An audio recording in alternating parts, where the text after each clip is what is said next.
Indonesia adalah negara kepulauan terbesar di dunia yang terbentang sepanjang 3.977 mil antara Samudra Hindia dan Samudra Pasifik. Negara Indonesia adalah negara kesatuan berbentuk republik yang menganut demokrasi Pancasila. Dengan sistem pemerintahan yang menganut trias politika, di mana kekuasaan negara dibagi menjadi tiga kekuasaan, yakni kekuasaan eksekutif, kekuasaan legislatif, dan kekuasaan yudikatif. Kekuasaan yudikatif atau kekuasaan kehakiman di Indonesia merupakan kekuasaan yang merdeka yang dilakukan oleh sebuah Mahkamah Agung dan badan peradilan yang berada di bawahnya, serta oleh sebuah Mahkamah Konstitusi, sebagaimana termaktub dalam Undang-Undang Dasar 1945, bahwa kekuasaan negara yang merdeka untuk menyelenggarakan peradilan guna menegakkan hukum dan keadilan berdasarkan Pancasila dan Undang-Undang Dasar Negara tahun 1945, serta demi terselenggaranya negara hukum Republik Indonesia. Mahkamah Agung adalah lembaga tinggi negara. Dalam sistem ketatanegaraan Indonesia merupakan pemegang kekuasaan kehakiman. Sejarah berdirinya Mahkamah Agung RI tidak dapat dilepaskan dengan perjalanan sejarah bangsa Indonesia. Oleh karenanya, perkembangan peradilan di Indonesia sangat melekat dengan jiwa bangsa Indonesia. Dalam menjalankan tugas pokok dan fungsinya, Mahkamah Agung membawahi badan peradilan dalam lingkungan peradilan umum, peradilan agama, peradilan militer, dan peradilan tata usaha negara.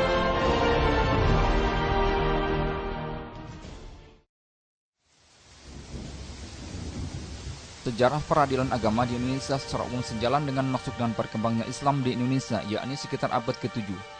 Realitas tersebut tercermin dari lembaga-lembaga penyelesaian sengketa yang muncul di hampir seluruh kerajaan Islam yang ada di Nusantara, meskipun masih sangat beragam atau berbeda dalam penamaan atau penyebutannya. Pada periode awal peradilan agama, bentuknya masih sangat sederhana dalam penyelenggaraan dan proses peradilannya, yakni dilakukan hanya di serambi-serambi masjid. Karena itu, banyak literatur yang menyebutnya sebagai peradilan serambi.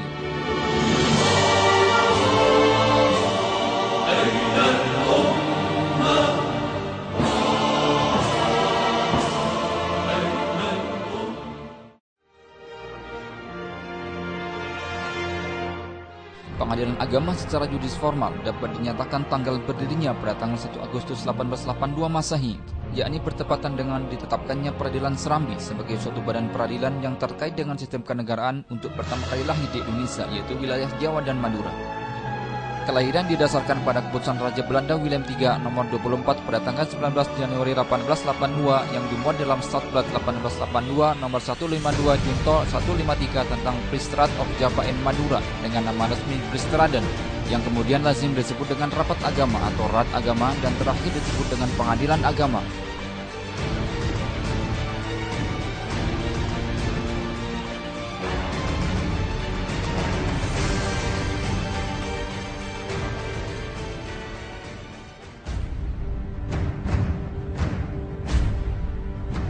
Setelah tahun 1882 dan sepanjang masa penjajahan, eksistensi peradilan agama mengalami pasang surut, utamanya setelah muncul teori resepsi Christian Gustav Groningen 1857 sampai 1936 Masehi.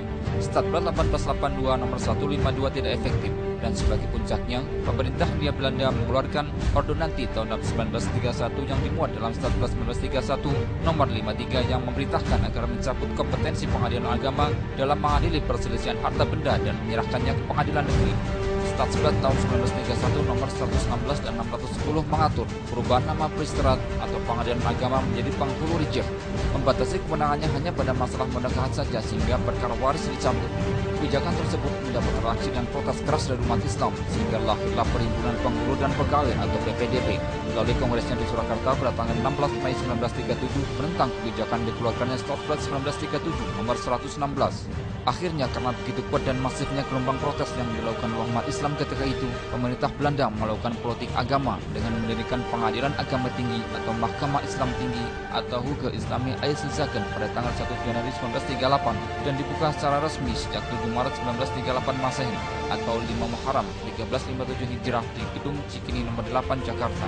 Lahirnya Statblad tahun 1931 nomor 116 dan 610 merupakan tonggak lahirnya Mahkamah Islam Tinggi Otomit sebagai peradilan agama tingkat banding di Surakarta. Namun pada sisi lain, Statblad tahun 1931 nomor 53 merupakan pukulan knockout bagi peradilan agama, dan sejak saat itu pula peradilan agama menjadi kuasi peradilan.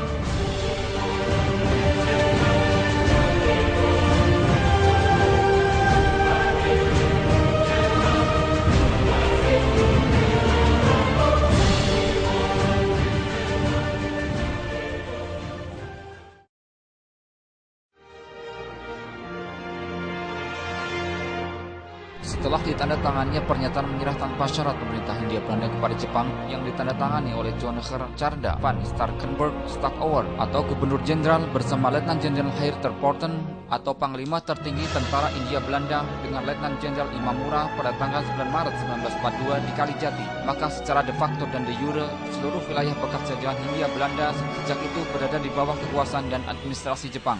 Kebijakan pertama yang dilakukan Jepang terhadap dunia peradilan adalah menetapkan bahwa segala peraturan perundang-undangan yang berasal dari pemerintah Hindia Belanda dinyatakan tetap berlaku sepanjang tidak bertentangan dengan peraturan peradilan pasal 2 bala tentara Jepang atau Osamu Seisu tanggal 7 Maret 1942. Kebijakan kedua yang dilakukan oleh pemerintah Jepang adalah menetapkan Undang-Undang Nomor 14 Tahun 1942 tanggal 29 April 1942 yang intinya bahwa mengenai susunan peradilan, nama kedudukan pejabat, fungsi dan kewenangan peradilan yang ada adalah sama dengan masa kolonial Belanda, hanya nama dan sebutannya disesuaikan dengan bahasa Jepang.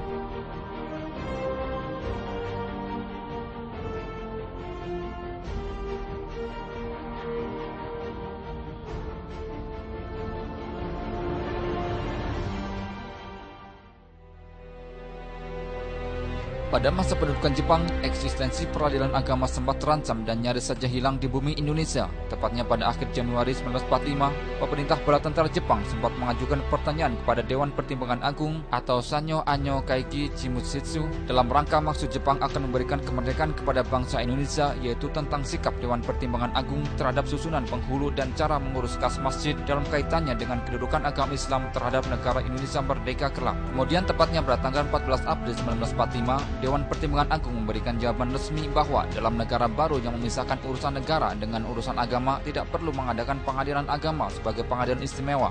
Untuk mengadili urusan seseorang yang bersangkut paut dengan agamanya, cukup segala perkara diserahkan kepada pengadilan biasa yang dapat meminta pertimbangan ahli agama. Namun dengan menyerahnya Jepang dan Indonesia memproklamirkan kemerdekaan pada tanggal 17 Agustus 1945, maka Dewan Pertimbangan Agung bikinan Jepang itu mati sebelum lahir dan peradilan agama tetap eksis di samping peradilan-peradilan yang lain. Dengan ini menyatakan kemerdekaan Indonesia.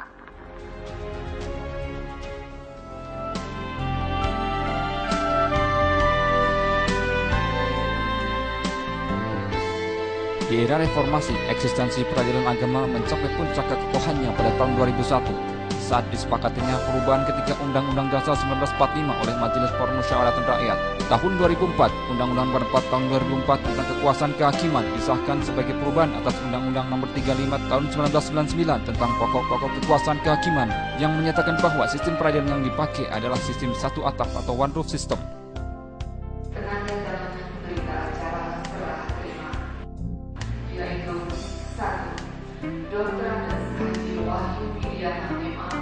Direktur Pembinaan Peradilan Agama di Perak. Tanggal 30 Juni 2004 merupakan momentum penting bagi peradilan agama dalam meniti jalan menuju peradilan modern yang keberadaannya diakui tidak hanya di Indonesia tetapi juga di serambi dunia. Hal ini dibuktikan dengan keikutsertaan peradilan agama dalam acara konferensi International Association for Court Administration sejak tahun 2009 yang dilaksanakan di Turki dan menjadi tuan rumah dalam ajang yang sama tahun 2011 untuk kawasan Asia Pasifik yang pertama dan digelar di Bogor. Oleh karena itu, tidak berlebihan jika dinyatakan bahwa peradilan agama sekarang sudah menjadi peradilan modern yang berdiri tegak, kuat, dan kokoh pada serambi dunia.